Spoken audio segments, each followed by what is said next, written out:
মাঝে মাঝে এরকম আলু ভর্তা, ডাল, ডিম, কী যে স্বাদ।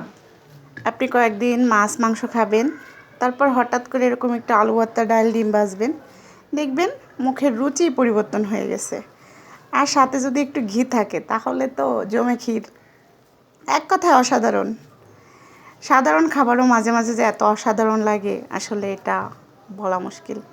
আজ আমার এক কাজিনের কথা খুব মনে পড়ছে। কাজিন গল্প করতেছিল যে সে যখন উপর থেকে নামে, নিচে নামে দেখে তার কাজের লোকেরা টেবিলের উপর এরকম লাল লাল ঝাল ঝাল করে আলু ভর্তা মাখায় রাখছে। তখন আর নিজেকে কন্ট্রোল করতে পারে না, কারণ সে ডায়েট করে, এই জন্য এসব খাবার অ্যাভয়েড করে চলে। কিন্তু তখন এটা খেয়ে ফেলে। পরে কাজের লোকদের বকা দেয়, এই খাবার আর আমার বাসায় তৈরি করবি না। সে কিন্তু তার আল্লাহ ক্ষমতা দিছে, সে মাছ মাংস গোশ পোলাও সবসময় খাইতে পারে, কিন্তু এই সাধারণ খাবারের মধ্যেও সে যে তৃপ্তি পাইল, এই তৃপ্তিটা কিন্তু অসাধারণ খাবারের মধ্যে সবসময় পাওয়া যায়।